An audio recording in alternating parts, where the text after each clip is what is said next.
Estava vendo o GSL.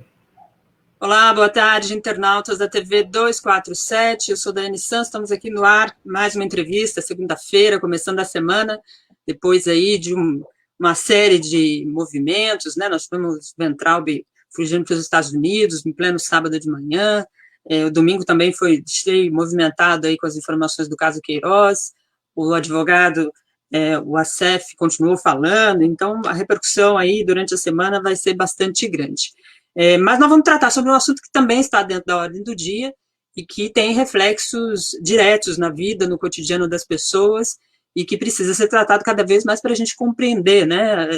Eu que faço aqui as lives do 247, sempre leio comentários, participações, perguntas, e às vezes a gente percebe que esse assunto precisa ser aprofundado para que as pessoas não entrem no achismo, né, de fazer comentários só com base no seu senso comum, mas é preciso entender os reflexos da história, de como a gente chegou até aqui, né, e o que de fato é o chamado racismo estrutural, que a gente fala tanto, né, é preciso compreender todas essas questões para que a gente possa dar passos adiante e tentar sanar aquilo que aflige a vida de todos, principalmente da comunidade, da população negra no Brasil, nas favelas, onde tem jovens morrendo, onde tem mulheres perdendo seus filhos, mulheres perdendo a sua vida, ou sofrendo cotidianamente o preconceito. Então, a gente precisa tratar disso de forma séria, aprofundada, científica, né, e entender como é que a gente pode avançar nesse sentido. Para tratar sobre esse assunto, nós convidamos aqui o Humberto Adami, ele é presidente da Comissão Nacional da Verdade e da Escravidão Negra. É uma comissão que existe desde 2014, mas tenho certeza que muitos dos nossos internautas, da nossa comunidade, sabem que ela existia, e isso também é um problema, né? A gente precisa entender como é que a mídia aborda todos esses assuntos. Humberto, muito obrigada pela sua participação aqui conosco, tudo caminhando. Muito obrigado, um prazer estar aqui nesse prestigioso veículo de imprensa. Muita honra. Que bom, prazer é nosso. Humberto, Comissão da Verdade, quando a gente fala da Comissão da Verdade, a gente sempre lembra da ditadura, né, que foi um processo que ainda vem correndo, a gente, pelo governo Bolsonaro, teve a suspensão aí de anistias, enfim, e é um processo recente da nossa história, né, ditadura de 64, a partir de 64, fez ali... a comissão, né, fez avanços, trouxe revelações e importantes avanços para a nossa história. Mas quando se trata da escravidão no Brasil, a gente tem uma distância de 500 e tantos anos, né? Como é que se deu essa ideia de fazer a comissão, né? Ela existe, como eu disse, desde 2014, e o que ela trouxe de lá para cá? Quando houve a Conferência Nacional do Advogado em 2014, aqui no Rio de Janeiro, nós propusemos ao Conselho Federal da OAB que se fizesse inspirado até na Comissão da Verdade e da Ditadura, a Comissão Nacional da Verdade e da Escravidão Negra do Conselho Federal da OAB. Isso porque o período da ditadura foram 20 e poucos anos e se passou a fazer essa investigação entrando naquele período que tinha sido afastado da história oficial do país. No caso da verdade da escravidão negra, foram mais de 300 anos de escravidão, 350 anos de escravidão, e até hoje a população negra, que é a maioria da população pobre, ou população preta e parda na forma do IBGE, ela não tem nenhum tipo de sequer uma desculpa pelo período anterior que os seus antepassados tiveram em cativo, como cativos, como cativeiro. Bem, e aí, isso mas é muito longe. Mas o Brasil tem esses resquícios da escravidão negra que estão espalhados em toda a sua história, no cotidiano, e que tornam esses resquícios uma forma de permanecer algumas das práticas da época da escravidão. O famoso mito da democracia racial, que o movimento negro vem denunciando desde a década de 70, onde havia esse mito, a suposição que todos aqui eram irmanados, todos tinham os mesmos direitos, era um país das mil maravilhas. E, na verdade, não é assim. É célebre o exemplo da pirâmide, né, onde a base é preta e, na medida que você vai subindo, ela vai se embranquecendo, e isso também se reflete nas questões econômicas, salarial, no campo do emprego, do trabalho, da saúde,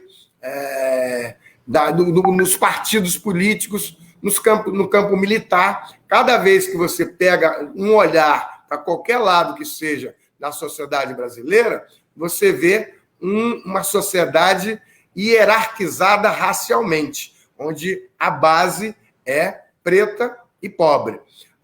E o Brasil acha que é tudo normal. Então, nós temos grandes exemplos, e a pandemia do Covid-19 deixou isso muito claro, que a população preta ela não vive um Estado democrático de direito pleno como os outros segmentos da população.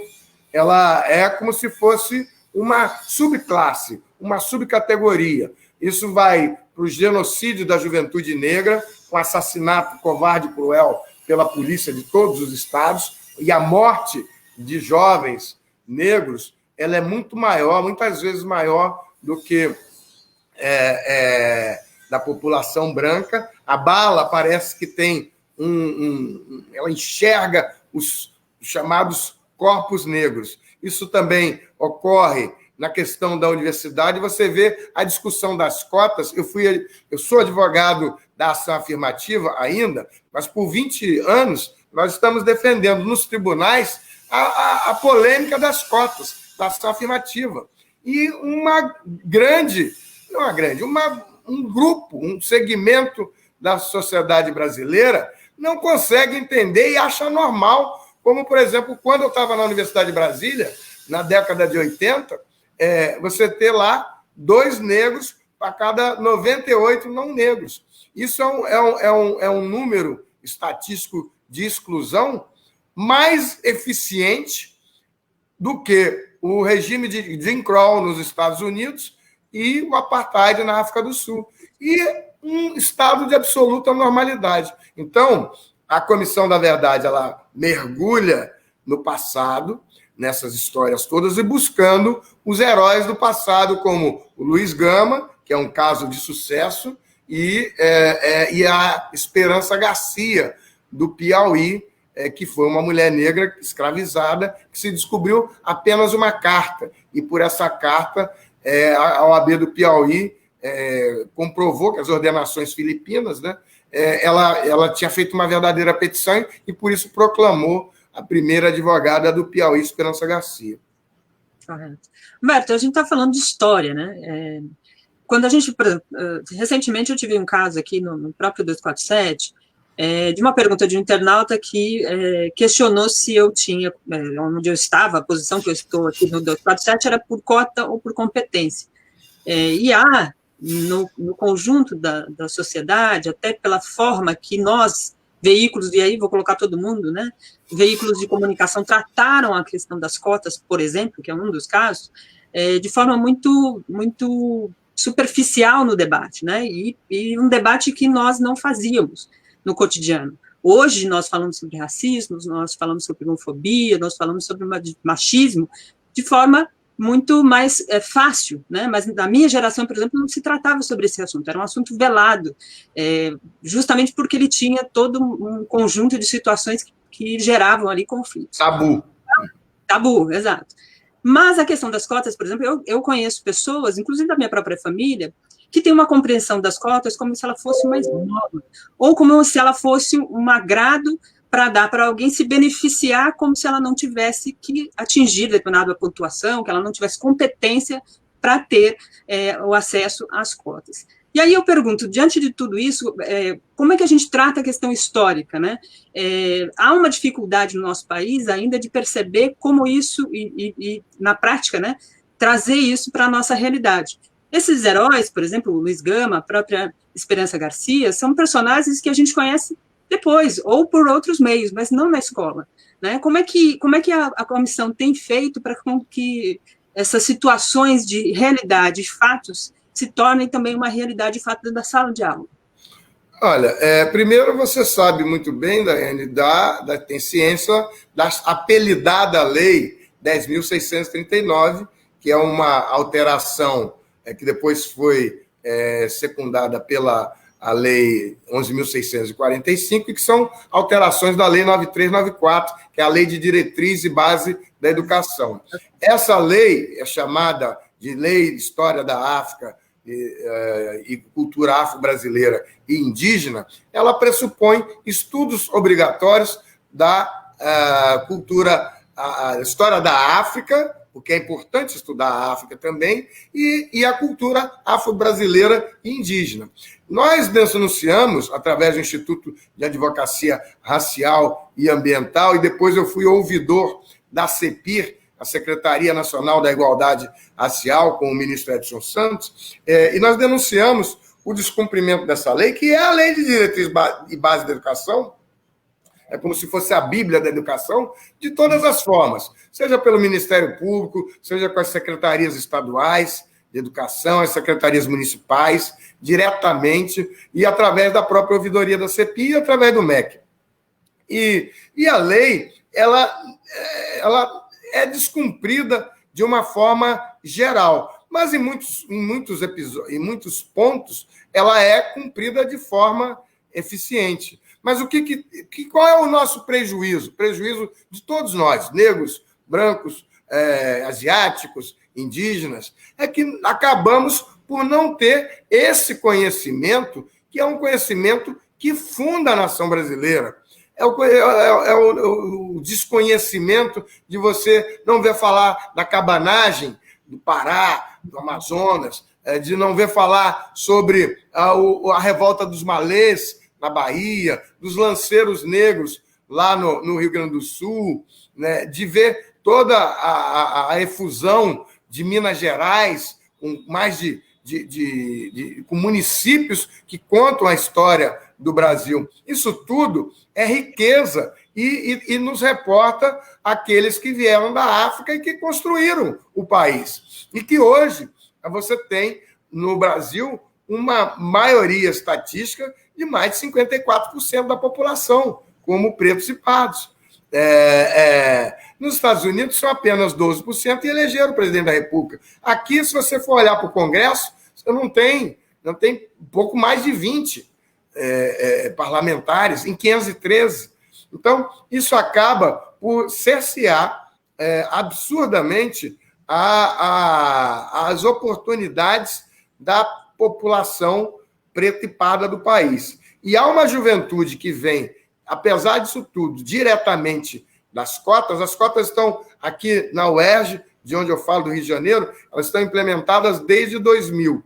E uma briga permanente e uma reclamação permanente. Depois foi para a Universidade de Brasília, nós fomos 2 vezes para o Supremo Tribunal Federal, primeiro na ADPF, Ação de Descumprimento de Preceito Fundamental 186, e depois na ADC, Ação Declaratória Constitucional, a primeira ajuizada pelo Partido dos Democratas e a segunda ajuizada pelo Conselho Federal da Bahia, a pedido da Comissão Nacional da Verdade e da Escravidão.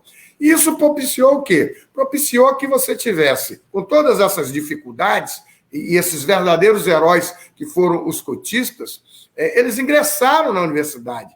E aí caíram todas as barreiras que existiam para se negar a possibilidade de ter ação afirmativa. E um mundo de gente entrou, de gente preta, entrou nas universidades, e eles estão aí já há algum tempo. Você tem cotistas, eu conheço alguns cotistas que já se formaram já nos doutorados.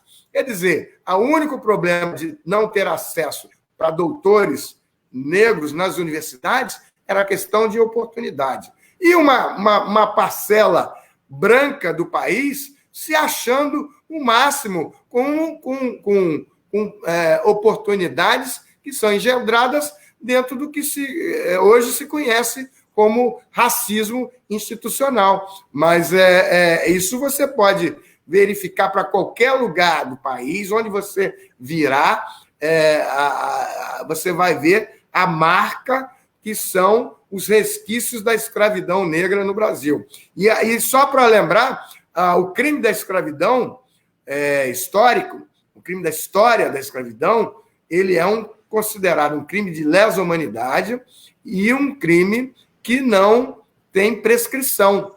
Quer dizer, o boleto não vence. Ele ainda está aí para ser coberto e para ser resgatado. E a escravidão negra, com tráfico negreiro, tráfico transatlântico, foi o maior negócio em que já se tem notícia. E ele construiu muitas civilizações. E essas civilizações, os herdeiros dessas civilizações, até hoje têm benefícios disso. Então, aqueles que foram as vítimas, eles têm por que pedir essas reparações da escravidão, não só no Brasil, mas no mundo todo. Uhum. Como é que está essa questão da reparação, né? Porque é um processo longo, né? Até para se analisar historicamente isso e mensurar essa reparação, essa indenização. E aí, há alguns movimentos já, como a gente até já conversou, eu estava conversando antes de começar a nossa live, que há alguns movimentos sendo feitos nesse sentido, né? A OLPN lançou uma campanha pela reparação já faz algum tempo, acho que aqui em São Paulo, pedindo aí um processo de reparação coletiva, uma espécie de reparação coletiva nesse sentido, mas a gente vê que isso anda pouco, né? Anda de forma muito devagar.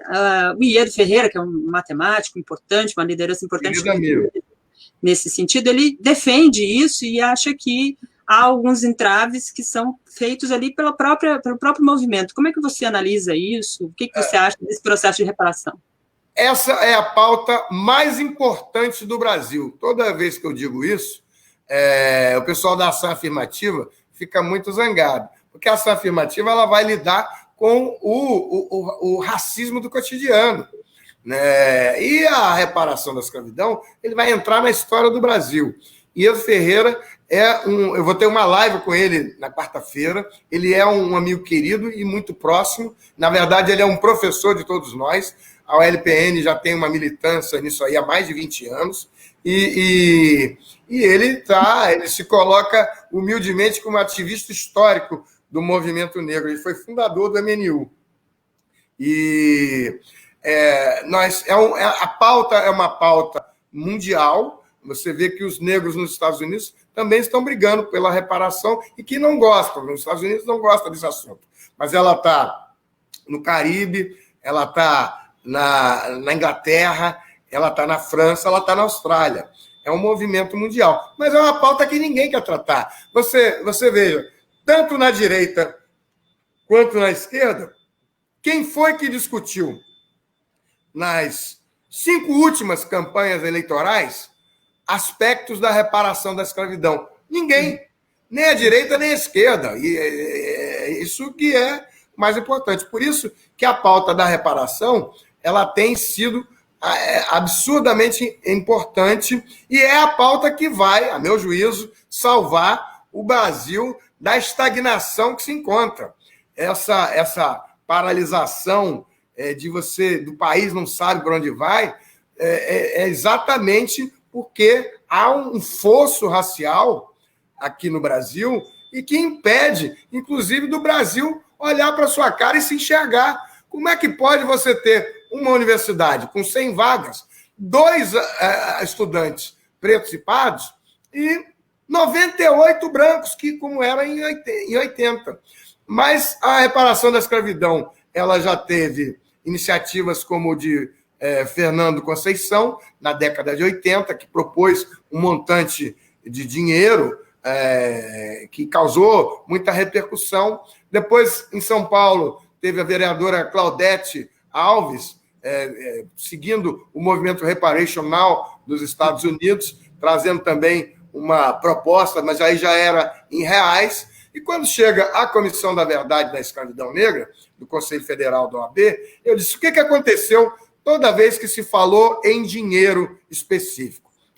Esses caras querem arrumar algum aí, eles estão vendo se arrumam algum dinheiro. E aquele assunto, no dia seguinte, acabou. O que nós fizemos? Nós estamos trabalhando nos casos de memória, e em cada um dos municípios do Brasil há uma história para ser levantada, né, em questão de memórias, de heróis, assim como Luiz Gama e Esperança Garcia. Então, só você ter esse levantamento da memória já dá um livro desse tamanho. E você tem essa história trabalhada nos departamentos de história. A história da escravidão negra tem sido muito pesquisada. O movimento negro, os ativistas têm acompanhado essas histórias com a antropologia, com a arqueologia, com muita gente tendo história. Só que, como é muito sabido no Brasil, esse assunto não vem para discussão. E a mídia, ela é, em parte, grande culpada desse não saber que vende um Brasil como se fosse um Brasil dinamarquês e esconde a pobreza que se esconde nas periferias, a falta de saneamento básico, o que é um horror, é uma vergonha você ter um país que conseguia, até pouco tempo atrás, produzir aviões de última geração e você ter um percentual baixíssimo de saneamento básico e esgoto, o que acarreta doenças,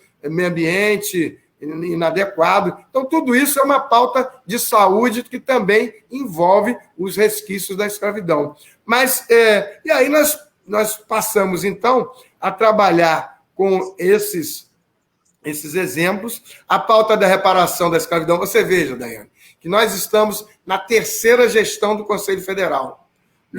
3 presidentes de Conselho Federal passaram, primeiro Marcos Vinícius Furtado, depois Cláudio Lamáquia e depois, agora, o presidente Felipe Santa Cruz. E nós ainda estamos em 18 comissões estaduais da verdade da escravidão. Sendo 27, nós temos algumas ainda que não acharam que é importante isso e não há como impor. Mas temos muitas comissões da verdade locais, no que a gente chama na OAB de subseções, que são, na maioria das vezes, municipais. E essas comissões estão trabalhando os heróis locais. Se a gente não sabe os grandes heróis negros do país, imagina aqueles heróis locais que trabalharam ali fortemente, que tem histórias, tem prédios, tem lendas, tem muita coisa para contar. E é uma realidade que cada dia mais a gente vai descobrindo. Agora, não é uma tarefa fácil, acho que é multigeracional. Todas as vezes que se propôs um projeto amplo, como um fundo de reparação, o projeto acabou. Imagina, no meio dessa confusão de governo Bolsonaro, impeachment, fuga do ministro da Educação para os Estados Unidos, você vai falar de fundo para a reparação da escravidão. Então, o que a gente está fazendo? Na época do impeachment da Dilma também, grande parte dos militantes das causas raciais e da reparação saíram da OAB, chamando a OAB de golpista, e se esqueceram, como diz o presidente da Comissão da Verdade da Escravidão Negra da OAB de Campinas, doutor Ademir Silva, ele diz assim, doutor Adame, o pessoal esquece que isso aí é só um furinho no muro da branquitude do Conselho Federal da OAB, como da Câmara dos Deputados, das Forças Armadas. Eu já tive inquérito para reclamar da ausência de generais, de oficiais de primeira grandeza nas Forças Armadas e que se acreditam piamente, amplamente antirracistas e democráticas. Eu só não consigo explicar porque na parte de baixo, na soldadesca, você está sempre muito preta, Marinha, Aeronáutica e Exército. E quando você vai subindo, fica cada vez mais raro você encontrar lá um afrodescendente, um preto pardo. Agora sempre tem um lá que serve para dizer, olha, aquele ali conseguiu. Mas isso não é isso só prova que há uma exclusão importante. Então, a reparação da escravidão, me parece que ela... Agora mesmo, há uma outra entidade, que é o Instituto dos Advogados Brasileiros, que é a mais antiga instituição do país, ela tem 193 anos, hoje é presidido pela segunda vez por uma mulher, que é a advogada Rita Cortez. Nós estamos preparando lá na Comissão da Igualdade Racial, onde eu também presido, um parecer sobre aspectos jurídicos da reparação da escravidão. E que não vai esgotar tudo, porque é um tema difícil, emblemático. Um dos carros-chefes para levar essa discussão foi o filme Menino 23, do Belisário França, e do Sidney Aguilar, o pesquisador também da Universidade de Campinas, que em 1930, a história aconteceu em 1930, saem daqui do Rio de Janeiro 50 meninos negros sob tutela da família Rocha Miranda. A mesma Rocha Miranda que tem um bairro de Madureira aqui, e ficam lá e se descobrem como escravos, e se descobrem dois deles com 80 anos, e aí eles contam toda a história, como é que foi. Isso já era 30, né? E aí é uma proximidade muito grande com o integralismo e do nazismo. É um filme que eu recomendo a todos, pode procurar aí no YouTube, Menino 23. Ele conta muito da reparação da escravidão e como vive a população negra no Brasil. Há posturas que são posturas coletivas e que não tem código nenhum, não tem lugar nenhum onde você olha para um cidadão negro e você já fala com um tom de voz imperativo, você já dá ordem, né? Isso tudo tem razão nas formas como os escravos foram tratados aí. E Luiz Gama é o grande herói dessa advocacia negra aí. Queria pegar um gancho nessa última fala tua. Fui pensando em vários ganchos aqui durante a sua fala, tem muita coisa que a gente precisa falar, mas na semana passada, a Bombril relançou um produto. Relançou um produto com características de uma propaganda feita em 1952, que tinha cunho, não há discussão sobre isso, né, não há dúvida sobre isso, tinha um cunho racista. E aí você falou do papel que os veículos de comunicação, a propaganda, a postura, né? Muita gente fala assim, não, mas isso lá atrás, o que isso interfere aqui? Né? Como a ideia do negro escravo, né, consegue refletir na minha vida cotidiana hoje, no meu trabalho, no meu dia a dia. Tem gente que não consegue perceber essa nuance. E aí eu queria que você abordasse um pouco dessa questão, principalmente da publicidade, das novelas, dos meios de comunicação, da questão cultural que vem abarcada muito fortemente nessa questão, né? Eu vou citar, por exemplo, eu sou advogado do Instituto de Advocacia Racial e Ambiental, e também como pessoa física, do caso que me foi levado quando eu era ouvidor nacional pelo professor Antônio Gomes da Costa Neto, que é o caso do racismo do livro Caçadas de Pedrinho, de Monteiro Lobato. Quando eu era ouvidor, chegou ele lá sublinhando as passagens racistas do livro. E o que ele queria? Ele queria uma nota de contextualização, dizendo, olha, você não pode pegar esse livro que foi escrito em 1930, com essas passagens aí, e primeiro financiar um livro com dinheiro público, que era o programa Biblioteca na Escola. E segundo, colocar isso em a capacitação dos professores para oferecer, junto com essa nota de contextualização, uma explicação para, nos dias de hoje, você jogar isso na sala de aula e dizer, olha, meu estudante, você não pode fazer o que está fazendo no livro, porque isso você fazia lá em 1930. Hoje não dá, você não pode chamar o seu colega de urubu, de macaco, de frango de macumba, coisas que eu ouvi na época que eu era estudante. E para isso você tem o quê? Capacitação dos professores e também esses estudos da história da África e cultura afro-brasileira. Na mídia, a mídia ela reproduz uma vontade de ser europeia. E continua até hoje, apesar de todas as reclamações, melhorou um pouco, mas ela continua com um ideal de... Toda vez que ela é pega no contrapé, ela rapidamente se se modifica. Mas as redações dos jornais, a própria propaganda, ela reproduz essa forma europeia de ser. Ficou muito claro entre os militantes do movimento negro o clássico exemplo de, até alguns anos atrás, as bancas de jornais. Você olhava para uma banca de jornal, com as revistas todas de lançamento, e você parecia que estava na Suíça, na Dinamarca, porque você só via pessoas brancas, louras, ali refletidas, com mulheres que não refletiam as mulheres negras do país, não refletiam os jovens negros. Isso parece que está mudando, mas muito devagar.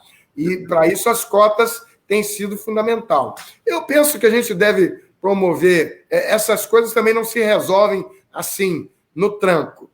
A minha experiência tem dito isso. Você tem que resolver. E o Iedo e Ferreira, que a gente já citou aqui, tem sido um mestre nessa coisa, que cada vez que você tem que fazer essa demanda, você tem que fazer de uma forma absolutamente para frente, mas não adianta você sair berrando, dizer, isso não tem dado um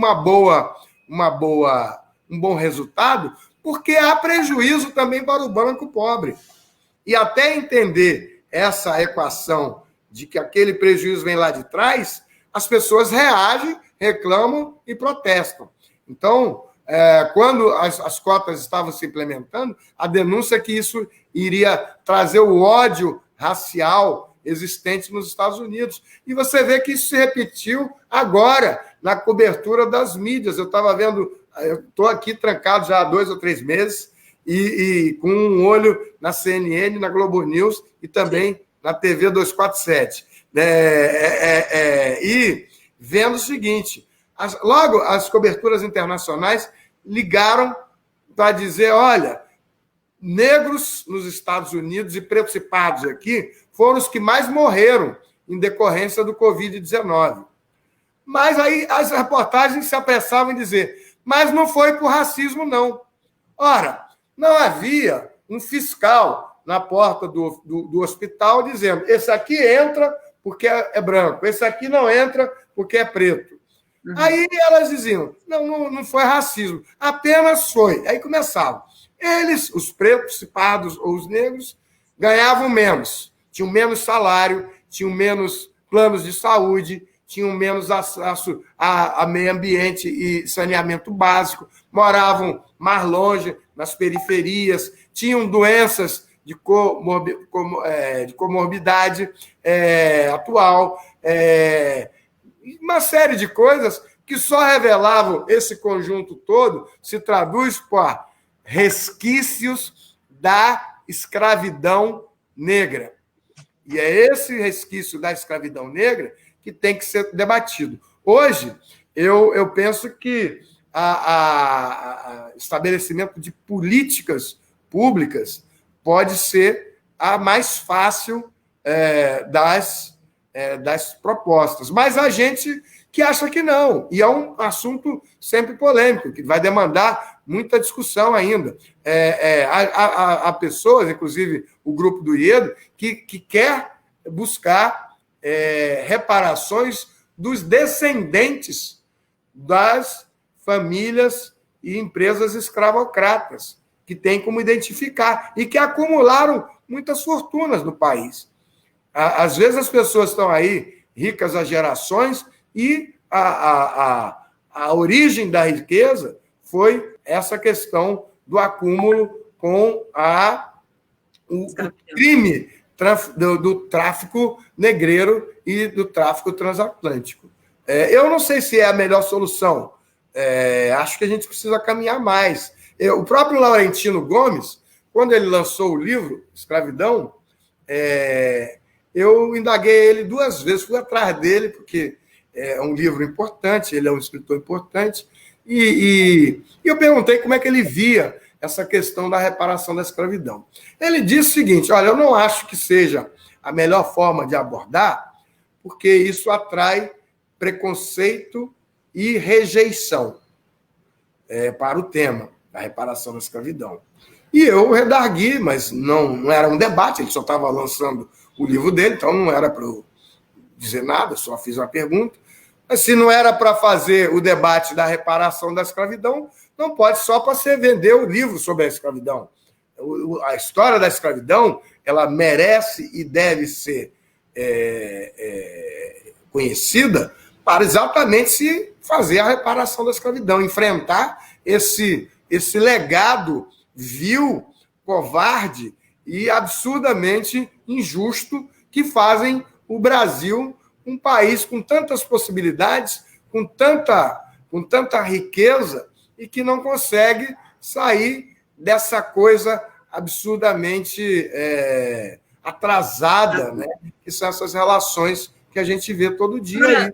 Humberto, essa questão que você colocou, né, que uma abordagem gera uma reação mais negativa, eu queria fazer uma comparação com a questão dos judeus, por exemplo, né? Se faz uma propaganda de diversas formas, né, seja na cultura, nos filmes, nos livros, a própria os meios de comunicação, enfim, tratam uma questão do Holocausto como de fato né, contando a história daquilo que aconteceu e que foi uma tragédia para toda a humanidade, que ao assistir, verificar, contextualizar aqueles fatos, a humanidade deve entender que não deve aceitar que aquilo aconteça novamente. Mas quando se trata da questão negra, é sempre tratado de forma como, vocês estão querendo, vai acabar gerando uma situação diferente, vai acabar gerando mais conflito e tal. Há uma dificuldade de se tratar essa questão de fato da sociedade? Até por alguns judeus. Aqui eu estou presidindo, como eu disse, a Comissão Nacional da Verdade da Escravidão e a Comissão Estadual da Verdade da Escravidão Negra da OAB do Rio de Janeiro. Todos lembram, na época da campanha eleitoral, a presença do então deputado Jair Bolsonaro na Hebraica do Rio de Janeiro, dizendo que não ia pagar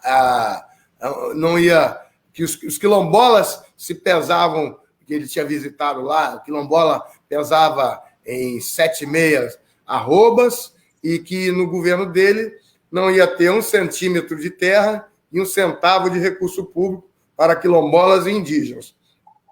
Ele está fazendo exatamente isso que ele disse que ia fazer. A Fundação Palmares entregue a um câncer, né, que está indo para lá exatamente para fazer o que os cânceres fazem, né? Eu me recuso a citar o nome do cidadão que está lá subjúdice ainda, que, portanto, tem discussão racial, que é o atual presidente subjúdice da Palmares, e você vê que a Hebraica se dividiu, a Hebraica do Rio de Janeiro.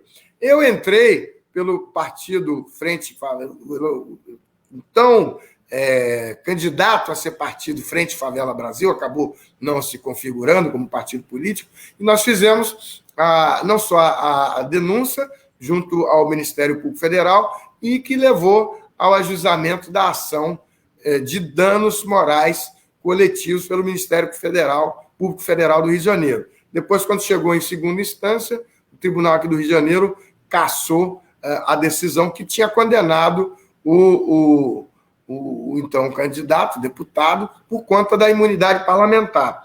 E o Supremo Tribunal Federal rejeitou a denúncia, dizendo foi só um pouquinho a mais, é um constrangimento, mas não chega a ser racismo. Era racismo, né? Era racismo, e depois nós fizemos a aproximação com a Hebraica do Rio de Janeiro, e o ano passado nós fizemos um evento lá que foi exatamente muito importante, que foi Holocausto Judeu e Reparação da Escravidão. Desafios e convergências. O que aproxima o Holocausto Judeu e o que precisa ser superado? Fizemos em parceria com a Hebraica do Rio de Janeiro e também com o ex-vereador e também ex-presidente da Hebraica, Ronaldo Gonlewski, que exibiu um filme muito interessante, Judeus Negros da Nigéria. É um filme que eu também recomendo que procurem ver. Ele indo para a Nigéria e visitando as sinagogas dentro das favelas da Nigéria. E todos os judeus de lá, mas não era pouco, eram muito pretos. E eles rezando junto o Torá. A reza era a mesma. Muito emocionante esse filme do Ronaldo Gonçalves. E a partir daí, o que a gente tem que aprender com a comunidade judaica é como é que ela leva essa discussão do Holocausto dos judeus para nunca, jamais esquecer, e como é que conseguiu ser feita a reparação. Alguns judeus eu já disse, mas é diferente. Eu não vejo como você ficar medindo a dor. E também lembrando que a dor da comunidade judaica é só no período lá do Terceiro Reich, e que uma morte absurda de gente. Mas o da escravidão negra centenas de anos, e só aqui no Cais do Valongo entraram, o lugar que mais entraram negros na América, e que estava apagado também. Verdade. A gente falou aqui sobre o Laurentino, tem até algumas perguntas, vou encaminhar aqui, porque tem quase 2.000 pessoas assistindo a nossa live aqui, eu não li nenhum comentário ainda. Tem o José Ricardo Campolim, que entrou como membro aqui do nosso canal. Obrigada, José Ricardo, faça como ele, contribua com o nosso canal, acione aí o sininho para receber as notificações, se torne membro, contribua aqui com a nossa TV 247. Tem aqui, desde o começo da live, o Paulo Falcão, a Deise Ribeiro, manda uma boa tarde aqui, fazia tempo que eu não lia, Deise, beijo. A Edelma Cordeiro, o Roberto Aguiar, mandando boa tarde aqui também, o Júnior mandando um salve. Tenho aqui uma pergunta do Júlio César Beraldi, ele diz, acho que o degradê pardo da maioria dos brasileiros não identifica como negros, né? Teríamos que nos identificarmos como negros ao invés de pardos em fichas de cadastro, pergunta ele. Aí depois você vai responder aqui, o Leonardo Simeão, lembra que o Silvio Almeida, nosso querido professor aqui, e também jurista, vai estar hoje no Roda Viva como convidado, que também é um avanço importante, né? Se a gente contar no Roda Viva quantos negros passaram por ali, a gente vai ter muito pouco, não vai dar nem para encher a mão aqui, a palma da mão. Moacir Mariano mandou boa tarde aqui também. O Júlio César mandou outra pergunta aqui, fazendo referência ao pardo, né? Falando que somente negros ou pardos se atrapalham nessa identificação, né? O Júnior, já falei, ele fala do Florestan Fernandes, que já denunciava a falácia da democracia, né? Mito da escravocrata, né? Da democracia racial. O Fabrício da Silva Barcelos, nunca houve Estado de Direito para os negros e pobres, destaca ele aqui. O Beraldi também mandou aqui a pergunta sobre a função das cotas, além da equidade, herança por ser o último país a ter libertação dos escravos, qual a outra funcionalidade que teria as cotas? Ele diz aqui, o JCF Queiroz, sou quase branco, quase preto, de tão pobre. Ele lembra, acho que é uma música do Caetano e do Gil, né? Vamos ver aqui se tem mais comentários. Tem o Júnior também lembrou dos perdidos como o mito da democracia. Tem algumas citações de algumas pessoas, né, que não se identificam como negras. E aí tem o Iveson Carlos, Daiane Santos, bom debate. Tem até negros que desconhecem a real função das cotas e da discordância da mesma, né? Tem aqui o superchat da Leline Casais.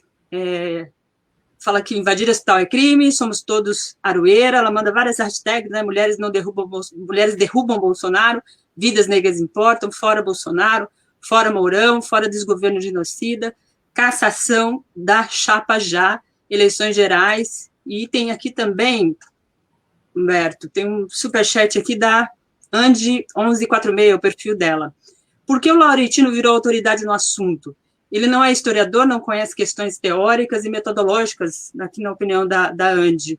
Essa questão do assunto, né, quando se trata de pessoas que abordam a questão racial, sempre se coloca essa situação de, mas por que ele vira referência, né? Vou citar até aqui o livro do Ali Camel, né, que eu tenho aqui, e ele fala, a gente falou dessa democracia racial, tem um capítulo do livro dele, que é o Estatuto das Raças, que é o Estatuto da Igualdade Racial, do nosso senador Paulo Paim. Aí ele diz aqui, há vezes que o impossível fugir do clichê, que é impossível fugir do clichê. A insensatez humana não tem limites. Nos últimos anos, a campanha para desfazer o nosso ideal de nação miscigenada, e aí pergunta a você, existe esse ideal ainda, né? Nós somos esse livro do Ali Camel, o Ali Camel eu chamava de Quarteto do Mal. Era o Ali Camel, Ivone Magui, Peter Fry e o Demétrio Magnali, que está fazendo cara de bonzinho hoje na Globo News e na Globo coisa, mas eu me lembro dele no verão passado das cotas. Ele foi muito safado, cruel e mentiroso, inclusive atacando muito vilmente o professor Kabengele Munanga, que é um doutor pela USP muito querido por todo o movimento negro. O Ali Camel, ele tinha um cunhado aqui que eles publicaram artigos e foi de uma covardia muito grande, porque nessa época, 2000, no começo dos primeiros vestibulares aqui, e por isso que eu chamo os cotistas primeiros de heróis. Eles tinham tudo contra. O Ministério Público, pouca gente lembra disso, mas o Ministério Público se recusou a defender, quando as leis foram assinadas aqui, o Ministério Público se recusou a defender os cotistas porque a lei era inconstitucional. A Defensoria Pública se recusou a defender os cotistas porque a lei era inconstitucional. Uma centena de juízes deu liminares em mandados de segurança que foram para não cotistas ingressarem na universidade porque as cotas eram inconstitucionais. Então, acabou que você tinha os não cotistas, os cotistas e os da liminar. Juntando os três grupos, não cabia na sala de aula. E aí, o que a então reitora da UERJ, professora falecida recentemente, Nicéia Freire, fez? Ela foi ao presidente do tribunal, por nossa sugestão, e pediu a cassação de todas as liminares. Eu acho que foram 300 mandados de segurança e 260 liminares para dar vaga para o pessoal que não estava, para os não cotistas. E 10 anos depois, nessa DPF 186, nós vencemos no Supremo Tribunal Federal com a afirmação da constitucionalidade da ação afirmativa. Isso foi um grande ganho. E depois, correndo, que aí a gente já tinha essa comissão da verdade da escravidão para atuar dentro da OAB, nós requeremos que a OAB fosse ao Supremo Tribunal Federal e pedisse que o Supremo fizesse o chamado controle de constitucionalidade geral, né, para a lei de cotas no emprego público. Naquela altura, alguns juízes de primeira instância, especialmente no campo do direito do trabalho, que é federal, que é direito do trabalho da vara trabalhista, né, já se assanhavam para fazer a mesma coisa, né, declarar as cotas do emprego público federal inconstitucionais, e aí você não tem como controlar, nem com a advocacia, nem com a defensoria pública, todas as ações individuais que começam a ocorrer nos 4 cantos do país. Alguém fica para trás. E aí o Supremo Tribunal chama para si esse controle de constitucionalidade abstrata, e em menos de 2 anos, com a relatoria do ministro Barroso, é afirmado que as cotas no emprego público também é constitucional. Então, esses foram os 2 pontos, né, a DPF 186 e a DC 41, que tornam um ponto importante disso daí. Qual é a diferença? Na DPF 186, a ação era do Partido dos Democratas. Então, todo mundo que era a favor da ação afirmativa correu para lá, aquele corre-corre que sempre acontece, para ir lá defender. E na DC 41, nós éramos autores. Então, o Conselho Federal da OAB ajuizou a ação, o IAR, Instituto de Advocacia Racial, foi amigo da Corte, e o Educafro, do Frei Davi, também com a sustentação oral do professor Daniel Sarmento. E fomos para lá. E aí, quer dizer, por 2 vezes nós já ganhamos isso. E você ainda vai no meio da rua, ainda tem gente dizendo que é contra a cota. Tivemos aí essa portaria desse mau caráter que ocupava o Ministério da Educação e que fugiu para os Estados Unidos para não ser preso, mas ainda vai ter que voltar aqui, desse ministro da Educação, o tal Weintraub, e que cassou a portaria, que sequer era uma portaria que incentivava a ter cota, porque a cota na pós-graduação também já está prevista na lei, na chamada Lei 10.639, que são só 2 artigos. E os 2 artigos estabelecem estudos da história e cultura brasileira em todo o ensino. E todo o ensino de educação vai do fundamental até a pós-graduação. É que só se lia, isso inclusive também pelas resoluções do Conselho Nacional de Educação, com o parecer da professora Petronília Gonçalves, só se lia em partes. Mas se é em todo o ensino, em todos os níveis de educação, também é na universidade, sempre foi, estudos de história da África e cultura brasileira e indígena, na graduação e na pós-graduação. Isso vai propiciar que se faça. Nós fizemos ainda também com Iara, esse professor Antônio Gomes da Costa Neto, ele é o cidadão que fica lá procurando as brechas da lei. Ele fez a pergunta, mandou lá para a ouvidoria, depois eu fiz pela ouvidoria, e quando eu saí de lá também, perguntando aos 44 reitores das universidades brasileiras. Senhor reitor, o senhor tem aí na sua universidade professor, história da África, direitos étnicos, alguma coisa assim? Não, tem mais ou menos. O senhor tem currículo, a matéria, história da África e cultura brasileira, estudos constitucionais? Porque aí eles, e as respostas variavam, mas nenhuma delas tinha as 2 coisas.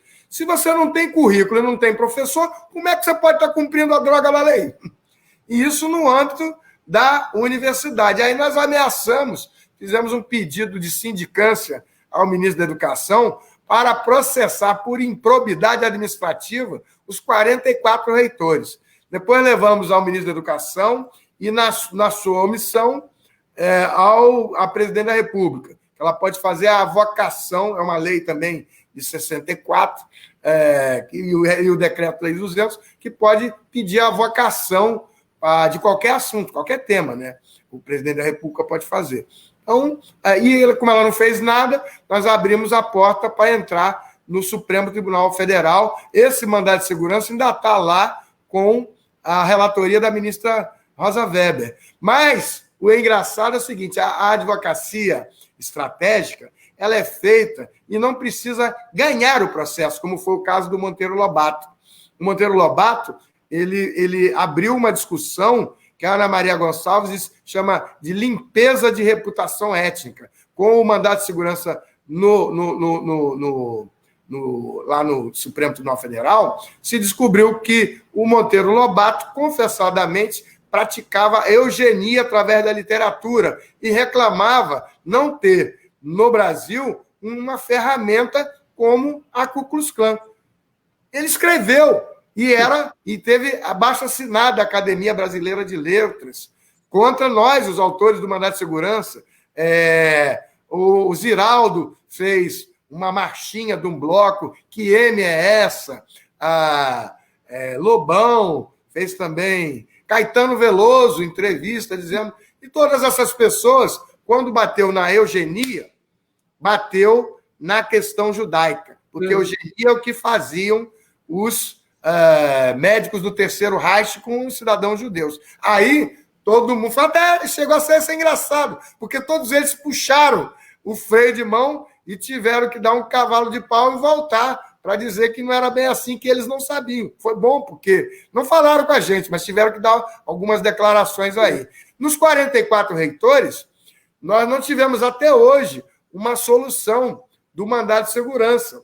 Mas os reitores todos, quando viram a possibilidade de serem processados por improbidade administrativa, por descumprimento da Lei 9394, a tão falada Lei de Diretriz e Base da Educação, que previa estudos obrigatórios em todos os níveis, da educação. Ora, se ele não estava cumprindo, era uma lei de cumprimento obrigatório, lei federal, que acarretava a suspensão do recurso do Fundeb, que são os recursos da educação que vão do Tesouro Nacional. Então, essas estratégias são importantes. Eu sei que, embora a gente não tenha tido liminar do Supremo Tribunal Federal, a ministra até hoje não decidiu as ações do IARA estão assim. Começou a surgir, não se sabe por quê, mas aí como é bom você administrar a responsabilidade pessoal, você ameaçar, e isso, a ameaça do processo por improbidade administrativa é pessoal, começou a surgir um monte de concurso público nas universidades para essa questão da lei de História da África e Cultura Afro-Brasileira, coisas próximas. Eu acho que essas duas coisas são assim que vão funcionando junto. Não... E o resto é insistir e aumentar cada vez mais. Eu acho que a ação afirmativa e as cotas elas têm um papel importantíssimo. Elas promoveram, juntamente com o ProUni, uma coisa pouco se diz, mas promoveram uma verdadeira revolução silenciosa. Hoje você tem pessoas profissionais que dizem, como o doutor Irapuã Santos, um doutor que veio da UERJ, trabalhou com o ministro Fux, aqui o Irapuã, ele primeiro dizia, se não fosse pelas cotas, eu não teria passado no vestibular da UERJ.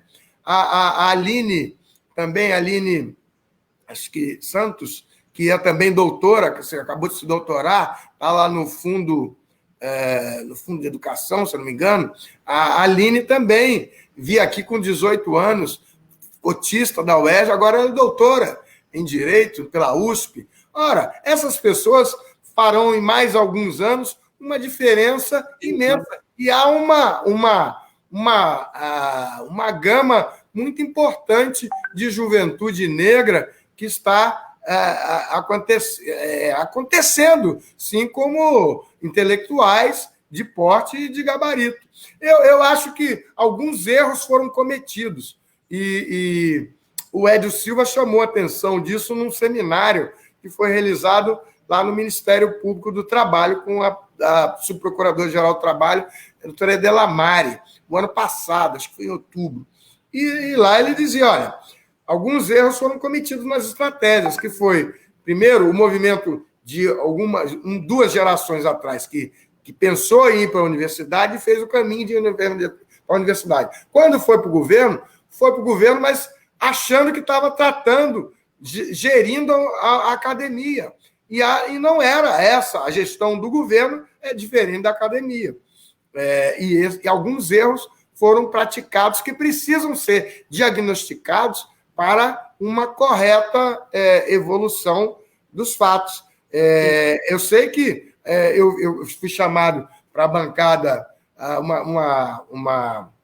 fui convidado a participar de um evento onde se reuniu a bancada do PT no Senado e tinham várias, sob coordenação do senador Paulo Paim, um amigo muito querido. Ele tem feito várias audiências com a Comissão da Verdade, tinha uma, inclusive, prevista aí, para chamar todas as comissões da verdade da escravidão negra. E eu disse para ele, e lá, nessa reunião da bancada do Senado, todos os senadores lá, eu disse, olha, é preciso se diagnosticar os erros cometidos, não pode achar que foi tudo certo e maravilhoso, porque erros foram cometidos. E mais outra coisa, se naqueles momentos onde o PT foi governo, não se alcançou a implementação de muitas coisas importantes, hoje, com uma correlação de forças no Congresso Nacional infinitamente menor, como é que você vai? Eu vou avançar e vou fazer, e só na bravata? É preciso ter uma equalização melhor e examinar os caminhos que foram seguidos.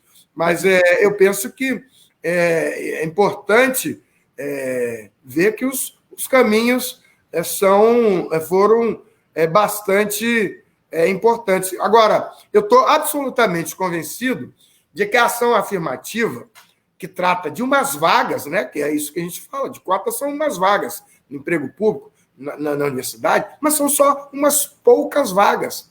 Elas são insuficientes para enfrentar o horror da diáspora africana. São insuficientes para ver a tragédia que foi o tráfico negreiro e o verdadeiro holocausto negro, que não se vai se discutir isso só com ação afirmativa. É muito pouco. Precisa outros elementos. Por isso, é importante debater com todas as dificuldades, o tempo que for, como é que a gente vai avançar a reparação da escravidão. E há muita divergência. Mas eu penso que hoje a gente está num caminho melhor que talvez só daqui a muito mais tempo vá avançar. Mas eu acho que a gente está avançando de uma forma eficiente. Enquanto não chega uma discussão definitiva, a gente vai saboreando essas vitórias importantes, como foi ontem a live do Luiz Gama, com o Del Garcês, a Soraya Arnone, a Nívia Ellen, uma live comemorativa do nascimento dos 190 anos do Luiz Gama. Sabe, Daiane, qual foi um dos maiores prazeres que eu tive? Foi, por exemplo, na Bahia, que não lembrava que o Luiz Gama era baiano, porque ele nasceu na Bahia e foi vendido como escravo aos 10 anos pelo pai, e que ele nunca disse o nome. A OAB da Bahia, ao saber da peça do Del Garcês, ao saber da importância do ato do Conselho Federal da OAB de reconhecer Luiz Gama como mais do que advogado, um herói, e fizemos uma placa que entregamos lá no Instituto Mackenzie, no Instituto Luiz Gama, na Faculdade Mackenzie, entregamos aos familiares e ao próprio Instituto. Eu levei uma placa e o Marcos Vinícius Furtado, então presidente do Conselho Federal, levou uma outra. Esse ato simbólico que custou barato, não custou praticamente nada. Mas ele detonou uma explosão de mídia que vem fazendo cada vez mais a figura de Luiz Gama. Agora ele está cotado para ser patrono das defensorias públicas.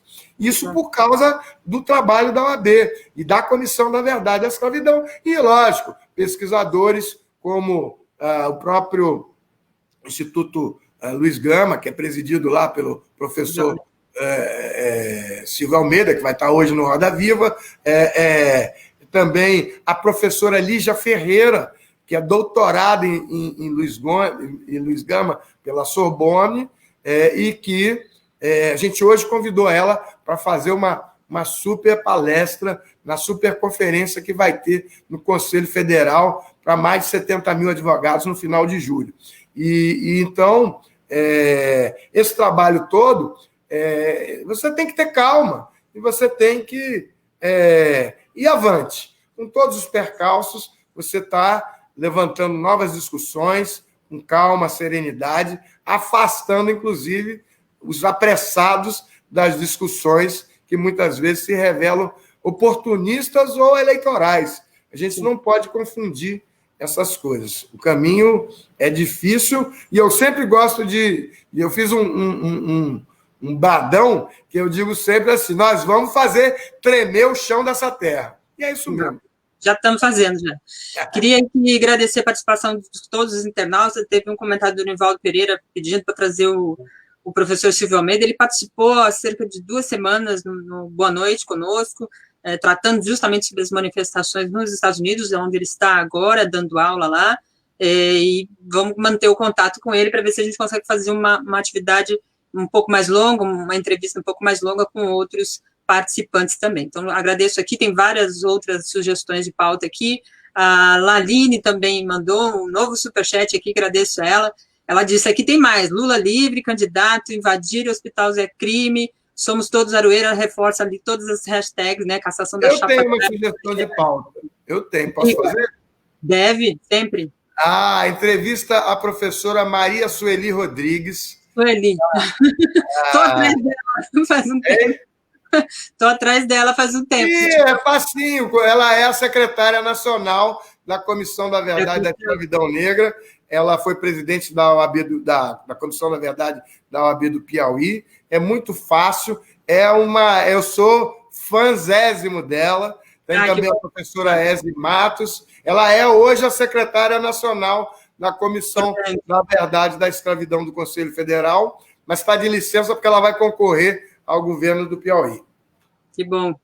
Então, eu queria agradecer aqui a participação de todos. Tinha aqui alguma questão que muita gente colocou e a gente conversou antes de começar essa entrevista, tratando justamente sobre isso e acabou não abordando. Eu queria que o senhor falasse um minutinho sobre a questão das estátuas, né? A gente falou sobre o resgate dessa situação histórica. Eu vejo duas coisas que eu vejo. Eu vejo dificuldade. A questão das estátuas, eu acho que, em primeiro lugar, a estátua não tem culpa de nada, né? Ela é uma obra de arte, independente de quem é o personificado, o retratado, houve um artista que foi lá e eu vejo como uma agressão que não necessariamente você quebrar vai ser o melhor resultado. E aí a gente se aproxima muito daqueles talibãs que fizeram a destruição dos Budas milenares, né? Aquela filmagem feia dos Budas que foram feitos na pedra com mais de 1000 anos e que o Talibã foi lá e destruiu. Acho que isso perdemos todos. Eu acho muito mais eficiente você montar as estátuas e a memória dos escravizados, fazer essas pesquisas aqui, né? Acho que pode até ser retirado, mas não vejo, não sei, não me agrada muito a ideia de sair quebrando tudo por aí, porque você vai acabar como foi a quebra do regime lá do Saddam Hussein, onde foram quebrar e quebraram as bibliotecas de 5.000 anos. Aquilo era a história da humanidade, não tinha nada a ver com Saddam Hussein. E eu queria só lançar nos últimos 20 segundos uma história de uma treta que talvez fique para um outro dia, mas é uma treta que eu acho absurdamente desnecessária, que é o pessoal que quer homenagear o 13 de maio, que tem a libertação dos cativos, a luta dos abolicionistas e também a ancestralidade, os pontos de candomblé, especialmente na Umbanda do Preto Velho, no 13 de maio, e colocar isso em contrário ao 14 de maio, que é a abolição inconclusa. Eu acho que tem que fazer tudo, tem que fazer as duas coisas, não há por que contrapor e trazer mais uma discussão, mais um ponto de divergência nos movimentos negros, que é o 13 versus 14 de maio. Acho que tem que comemorar tudo. A Tereza Cristina, na live dela, que eu aproveito todo mundo para convidar, a TT, @Tereza Cristina no Instagram, todo dia às 22 horas, ela lançou isso lá. Ela é da Umbanda, diz assim, mas e aí, não vai poder mais saudar os pretos velhos da Umbanda e falar da ancestralidade? Porque todos eles falam exatamente no sonho da libertação dos cativos. E lembra também da sua tataravó, que vivia lá com aquela bola de ferro, e o dia que ela alcançou a libertação, a alforria, alguma coisa nesse tipo, e a alegria que foi para você vir dizer que não tem nada para comemorar no dia 13 de maio. É isso. É lançada. Doutor Humberto, muito obrigada pela sua participação aqui conosco. A Laline mandou um outro superchat, a Laline Casais, dizendo: Daiane, querida, você e todos os negros e negras estão antes de mim nesta luta pela construção de um mundo melhor, mais justo, solidário e igualitário. Estamos juntos, como diz aqui na Zona Leste, né? Estamos juntos. É nós. Obrigada, doutor Humberto Adami. Nós conversamos aqui, uma conversa que a gente percebe que tem muito assunto para a gente abordar e a gente ainda não conseguiu sanar todos eles. A gente vai chamar novamente aqui para ter essa conversa com a gente. Ele que é presidente da Comissão da Verdade da Escravidão Negra, advogado, como ele bem destacou aqui. Muito obrigada pela sua participação. Já começou a live lá da homenagem ao Chico Buarque, lá com a Regina Zappa, então confere lá. Daqui a pouco a gente volta por aí. Beijo, tchau, tchau. Tchau, obrigado. Muito bom.